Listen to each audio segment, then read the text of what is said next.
He went to prison. Yes. And he became a vampire. But think about this, Clarissa. What if he was a vampire, got sentenced to a life sentence, they live forever? Boy, that guy'd be screwed.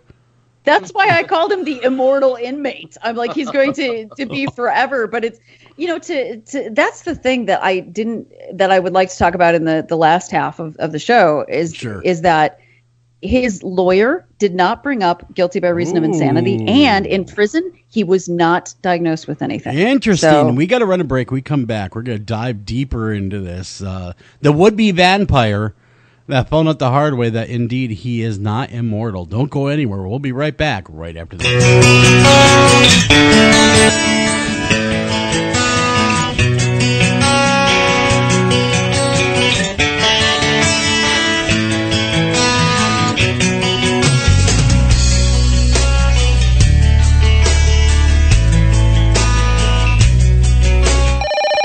Northern Tool and Equipment. So Daddy's little girl thinks she's going to prom tonight with some punk who calls himself Snake. Yeah, they grow up so fast. Well, not if I can help it, they don't. Okay, here's what you do. When that kid shows up, Dad's going to be doing a few chores around the house. Huh? It doesn't matter the chore. What's important is that it requires the use of a 60cc gas-powered chainsaw and possibly a mask. I think it's showtime. He's here. Dad, I want you to meet... All right, let her rip.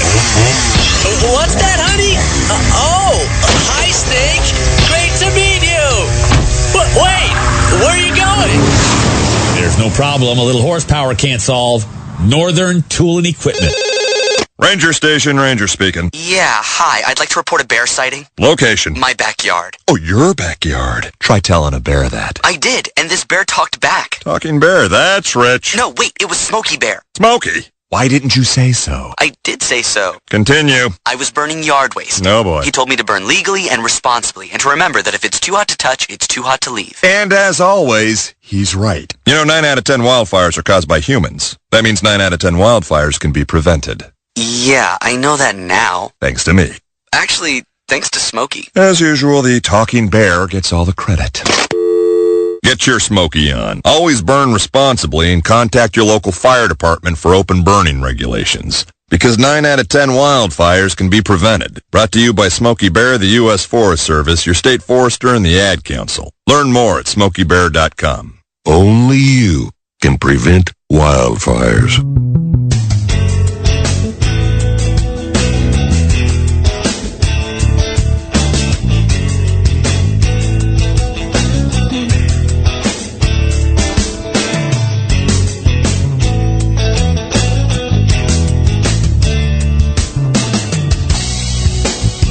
Welcome back to After Hours AM, the Criminal Code. I'm your host, Joel Sturgis. Right along with me, Eric Olson and Dr. Clarissa Cole. And when first part of this story was really hard to hear, and we are actually covering Matthew Hardman, and he is the immortal inmate. He had the aspirations of becoming a vampire. Evidently, now I would say he was delusional, but I'm going to stop right there and let Dr. Cole continue where we had left off. If you're just tuning in, like always, you can download this show. The best way you can download this show really is two ways. You can go to criminalcode.com, which is Dr. Cole's website, or you can go to America's-Most-Haunted.com.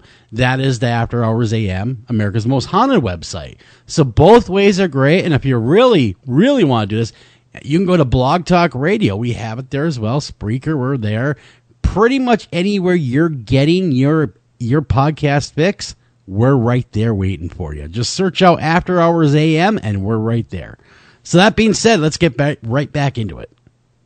Well, okay. One of the reasons, I brought up this case partially because we're leading up to Halloween, right? And the idea of vampires. But another reason that I brought it up is that I don't know enough about the case because I haven't interviewed Mr. Hardman myself. But something that stood out, not just to me, but also to the judge in his case, was that his lawyer never brought up the idea of not guilty by reason of insanity. It was not used as a defense. It is a defense in Britain. And the judge actually brought it up that, since your counsel isn't giving this to me as an option, I cannot weigh it. Thus, he must be guilty. And it's not that he's not guilty of the act. That's not what not guilty by reason of insanity means. It means the person did the act, but that they didn't understand right from wrong at the time, or they weren't able to adequately weigh right from wrong. And in my estimation, Matthew Hardman believed vampirism to be real, very real. And it still makes it wrong, of course, but would that mean that he's competent? And I wonder about that. Like, I wonder what you guys think about that. Well, I guess what's the underlying, if you had to sit with him, let's just say you sat with him, Clarissa, trying to figure out, maybe even pre-trial, trying to figure out what his game's all about, what would you say he'd be suffering from? Knee-jerk reaction. What would you say he's got? Knee-jerk reaction would be delusional disorder, and that's where we kind of hit a sticking point, is that Mr. Hardman hasn't been diagnosed with anything inside of prison either, at least not that has come out. And that's what's really confounding to me, because I can't see somebody going through all the trouble that he went through without believing in it. Yeah. It doesn't make sense. Yeah, you know? Yeah, exactly. It doesn't make sense at all. Yeah, he had to have believed in it wholeheartedly. Otherwise, he would not have gone through the ritual and the murder and everything else and drinking the blood. Okay, no one in their right mind, you would think, would not do that. You see what I'm saying? Right. So here we are, and I want to say, just looking at the case as a layman here, the dude's insane. He's as fruity as they come. Well, and therein lies the problem, so they say. And this is where, I mean, again, sorry, I don't mean to be this sort of like a psych lesson, but it is something I want people to understand, is that when people think of someone believing something that isn't real, delusions, that's kind of the definition of it, they usually think of that in terms of a psychotic disorder like schizophrenia. So like, basically, like, they're crazy on a number of levels. You see these people portrayed in the media a lot, right? Even in movies, where they're crazy, they're crazy top to bottom, right? They believe that aliens have invaded their skull. They look crazy. They see things that aren't there. Sure. They're crazy on every level imaginable. And in schizophrenia, that's what you are seeing more. You're seeing the hallucinations. They're responding to things that aren't there. They believe things that aren't real. Their behavior is odd. Their speech is odd. But in delusional disorder is very quiet, and it's very different. They don't have the same psychotic issues that other disorders have. They're not hearing things that aren't there. They're not seeing things that aren't there. They're not having the word salad, which is what they call the psychotic speech. Yeah. They seem completely normal until you hit on that one belief. That is not normal. And until you get there, they seem as normal as you or I. Wow. Delusional disorder is extremely quiet, but it can be extremely dangerous. And it is still a psychotic disorder. So they make their own narrative in their head is what they're doing. This belief, this strong belief, right, and what have you.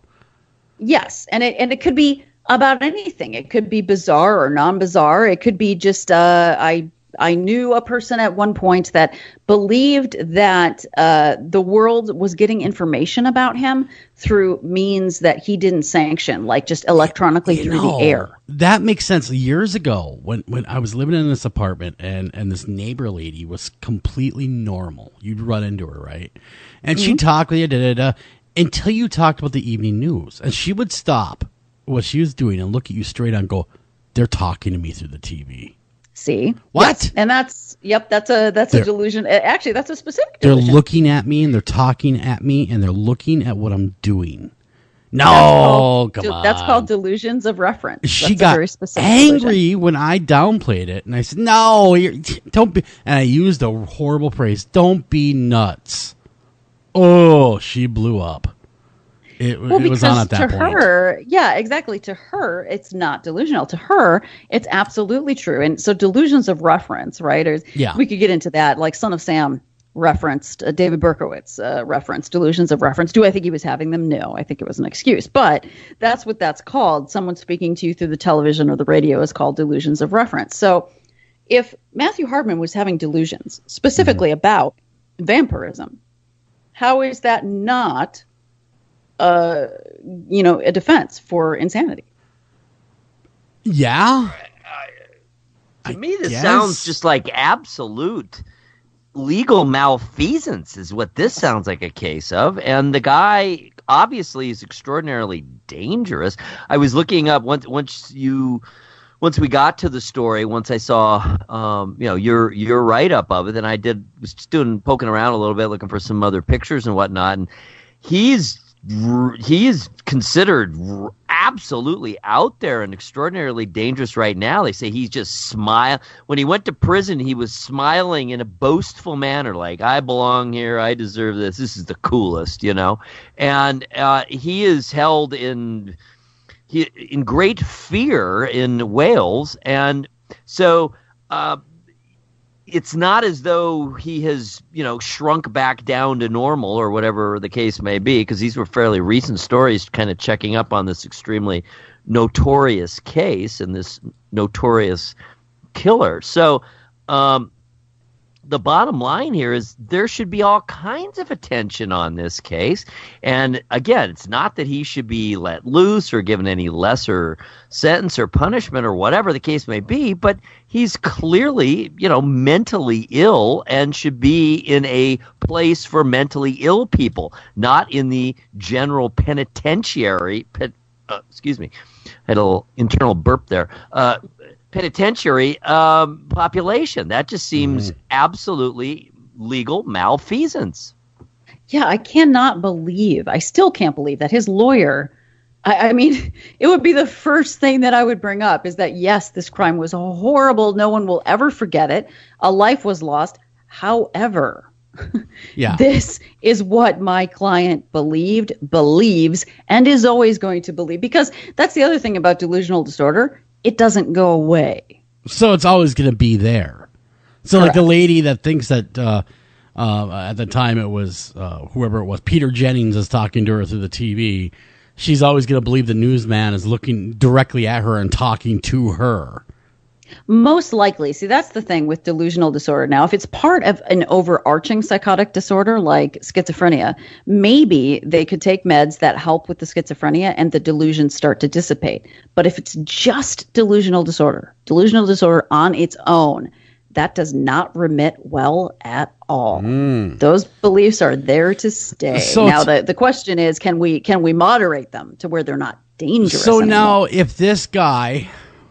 I'm talking, of course, hypothetically, we're able to get help and get these medication and get these things under control, he very well might have been able to be released and live somewhat of a normal life. Is that what you're saying? Even after he paid his debt to society?